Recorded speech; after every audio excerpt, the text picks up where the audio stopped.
Clear prop.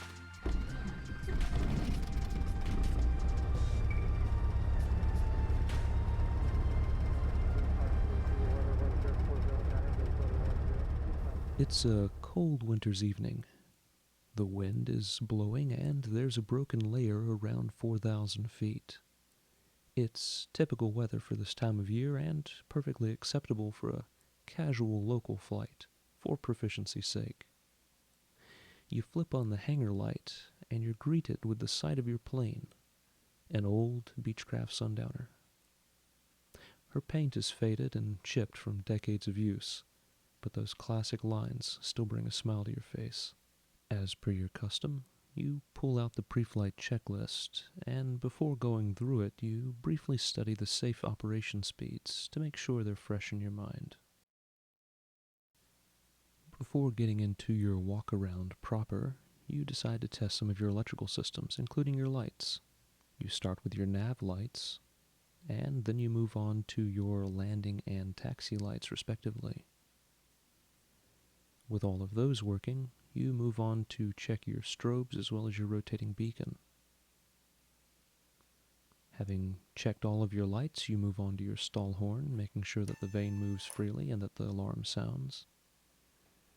And then of course you also check your flaps, first extending them to their fully extended position, before retracting them once more.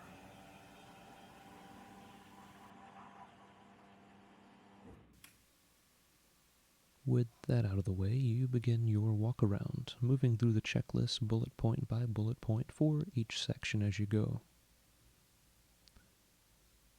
Under the wing, you check the vent for the left fuel tank, as well as the hardware and attachment points for the left flap. With all of that looking secure, you move on to the aileron. Again, you're going to be checking the attachment points, looking to make sure that all the hardware is there, that all the safety ties are in place, and that everything is snug. You'll then move on to the wingtip, making sure there are no cracks or serious hangar rash, and making sure that all of the screws are in place. You'll remove the pitot tube cover, check it to make sure that it's unobstructed, and then you'll move on down the wing to check the landing gear, the brakes, and the fuel. The fuel is critical. In addition to the quantity, you want to make sure that the fuel itself is clean, so you pull a sample from the sump of the left tank. All is good, no moisture and no debris. After that, you move on to the cowling, making sure that it's secure, that all the screws are there, and that all of the components attached to it, such as the air filter, are secure and clean. While you're here, you're also going to check the prop out to make sure there are no serious cracks, dings, or dents. After that, you'll move on to check the engine oil. You pull the dipstick out and you see that you have just shy of 7 quarts, which is plenty for today's flight.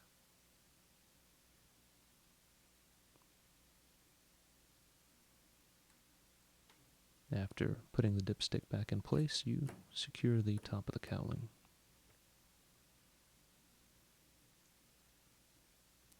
After checking the nose wheel, you'll move on to check the strainer, again making sure that the fuel is clean and that there's no moisture to be seen.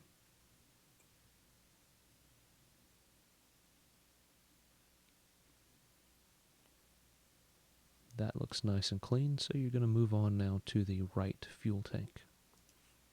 The pre-flight checks for the right wing are nearly identical to those for the left. They're just done in reverse. So you start by checking the fuel at the right fuel tank's fuel sump, and there's a little bit of moisture in the bottom. It's not entirely unnormal for this time of year, as condensation can form, so you dispose of that contaminated fuel and you pull a second sample. The second sample looks much better, no moisture to be seen. So you go ahead and move on to the rest of the checks on the right wing. After finishing up all the checks there on the right wing, you move down the right fuselage. One thing you're going to take particular care to note is the condition of your static port, making sure that it's clear. After you complete your checks on the right side fuselage, you move on to the horizontal stabilator. You pay careful attention to the bottom of the stabilator, making sure that, again, all of the hardware is in place and all of the safety ties are there. After you finish with the horizontal stabilator, you move on to the vertical stabilizer and rudder to make sure that all of the attachment points there are secure and ready to go. You then move on to the left side of the fuselage, again checking your left side static port to make sure that it's clear. With that out of the way, you're ready to fly. You pull your aircraft out of the hangar, start the engine, and once the oil temperatures are into the green arc, you begin your taxi to the end of the runway. As you taxi out, you listen to the ASOS, or Automated Surface Observing System, over the radio one more time for the current weather conditions. Winds are 10 knots, gusting to 19. It's going to be a quartering headwind from right to left on takeoff. You also note that the density altitude is a negative 1,200 feet, so you are expecting above average performance on takeoff. With the wind now at your left rear quarter as you taxi, you have control inputs in for right aileron, and you are anticipating how you will need to manipulate the controls for the turn to run up and back for the final taxi onto the runway. As you start to near the end of the taxiway, you have gone ahead and reduced your throttle a little bit because you don't want to be going too fast. You start drifting over to the left-hand side, anticipating a right-hand turn into the wind for the run-up. As you get to the very end of the taxiway, you hit a little bit of left rudder to take you toward the edge of the taxiway, and then of course you hit hard right rudder and tap on the right brake. This swings your nose around and points you directly into the wind. You drop the visor as the sun is in your eyes, and once you've done that, you can go ahead and start the run-up process. You slowly advance the throttle until the needle on the RPM gauge points to 1800 RPM. First thing you'll check is the right mag, making sure that you get a drop on the RPM gauge of about 100 RPMs. You'll do the same for the left mag, and then you'll check the carburetor heat. With good drops on all of those, you'll go ahead and reduce your throttle, and then you'll swing the aircraft back around to the left toward the runway.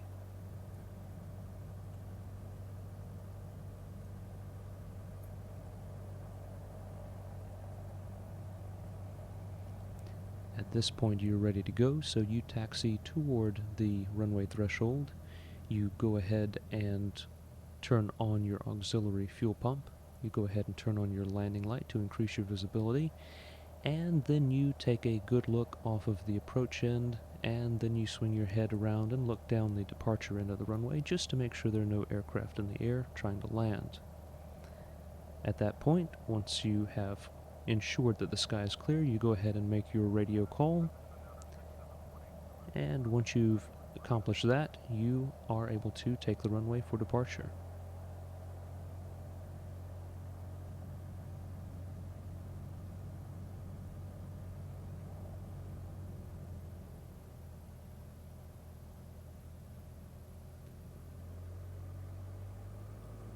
Once you're lined up for takeoff, you go ahead and push the throttle forward, looking for 2500 RPMs, and you anticipate, of course, the wind coming right to left with a little bit of right aileron. As the airspeed comes alive and you pop the nose off the ground, you have to roll significantly to the right, and then you start to counter with rudder in order to recenter your ball.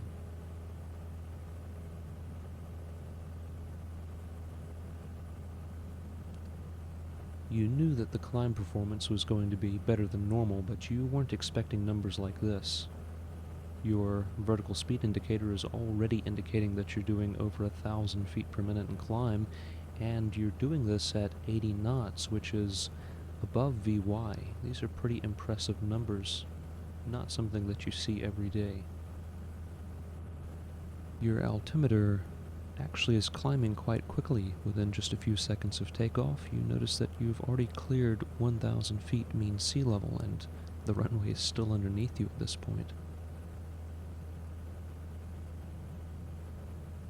You continue this climb, and you plan to level off at about 2,000 feet mean sea level.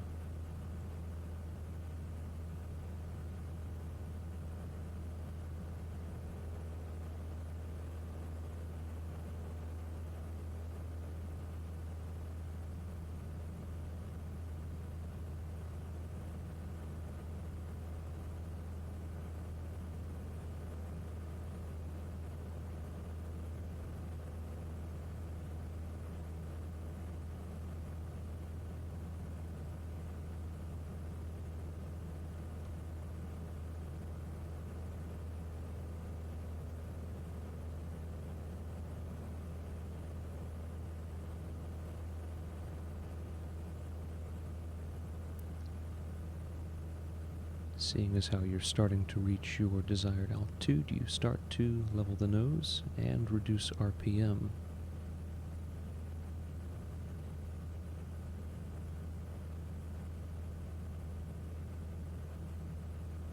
And once you are in level flight, you go ahead and turn off your auxiliary fuel pump, and you'll also be making an adjustment to your mixture to lean out for the altitude.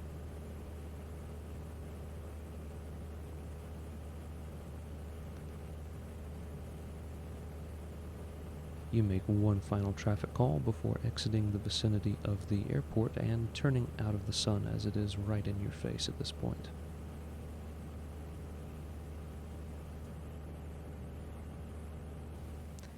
As you fly over your small hometown, you look out across your right wingtip at the landscape, which is decidedly one of early winter. The farm fields, normally green with crops, are at this point either a very light green or a dark brown, because farming has obviously ceased with this season. They of course stand in stark contrast to the tall green pines that are prevalent in your area, with only a few deciduous trees dotting up here and there amongst them. Flying away from the center of town, you roll your wing to the right, and you look down at the old center of town. You don't go here very often as you live on the outskirts. In fact, you've probably seen this area more often from the air than from the ground.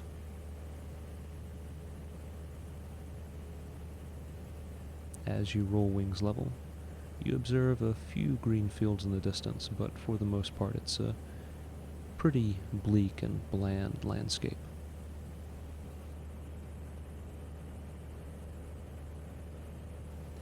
As you look at the sleepy winter ground going by under your wing, you realize that there is at least one area in town that should still be green: the local university campus.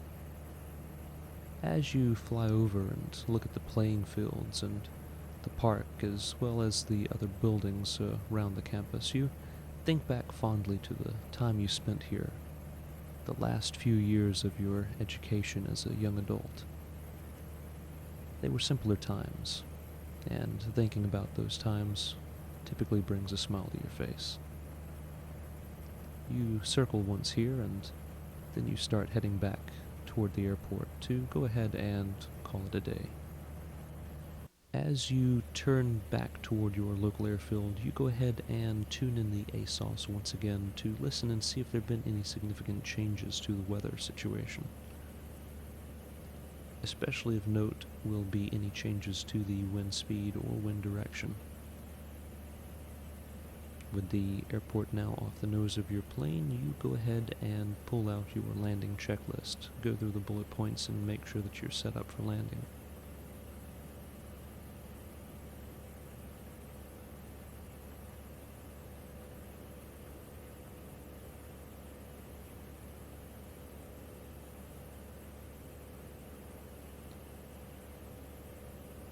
Being done listening to the weather report, you go ahead and switch back to normal comms and get ready to make your announcement for entering the downwind.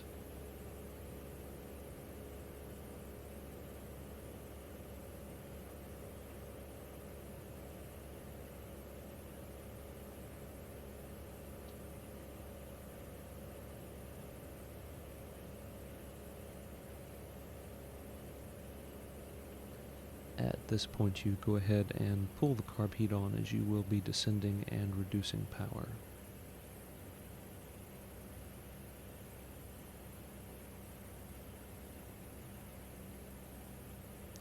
And right about now, you decide to go ahead and turn on the auxiliary fuel pump as well in preparation for landing.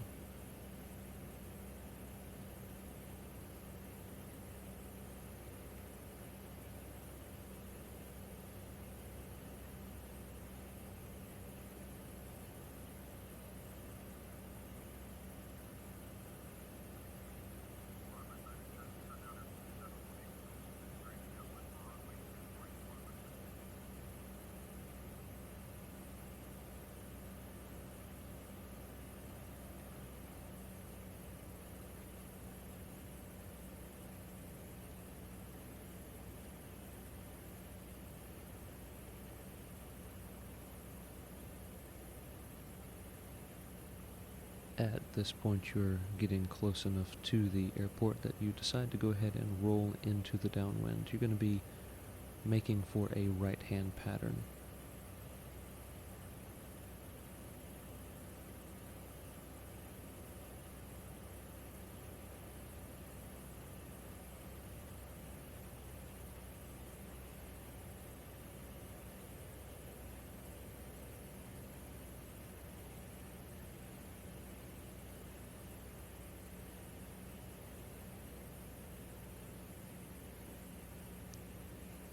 At this point, you're just a little bit above pattern altitude, but you're right where you want to be otherwise, so you go ahead and drop the first 10 degrees worth of flaps.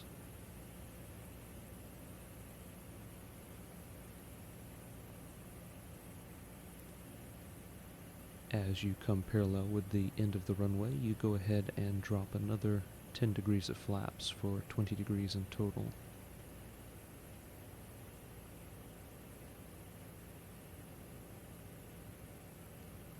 And at this point, you go ahead and make your call for your base to final turn.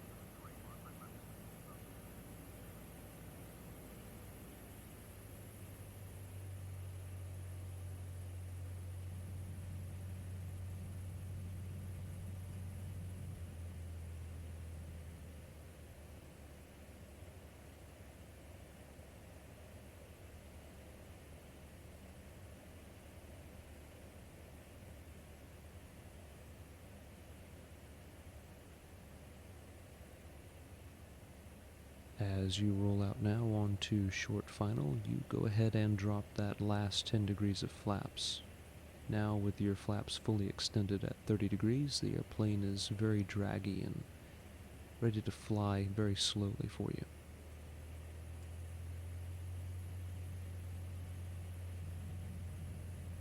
You choose your aim point and adjust your throttle up a little bit to make sure that you get there.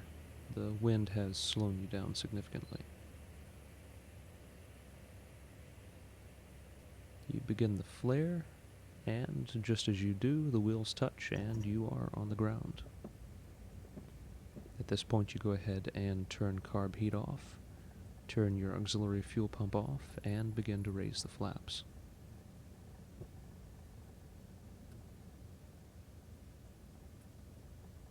Overall, it's been a very enjoyable, very calming flight.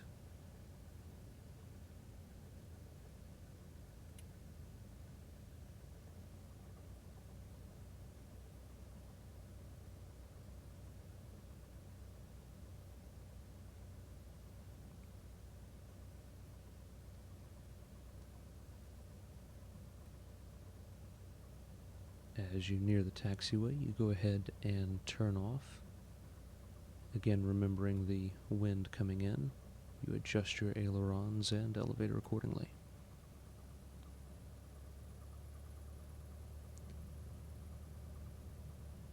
And as you cross the hold line, you go ahead and announce that you are clear of the active.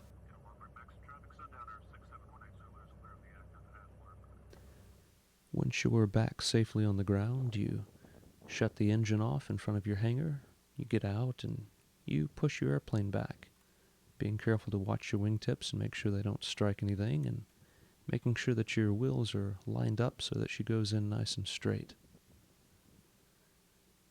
Once your bird's fully back inside the hangar, you kick the block under the front wheel and you're ready to shut the door. With the hangar door shut and the airplane secured, you go ahead and get your final readings for your Hobbs meter as well as your tachometer. And once you've written those down, you're ready to head out. So you take one final look at the aircraft and then you hit the lights, knowing that the plane will be here waiting for you for next time.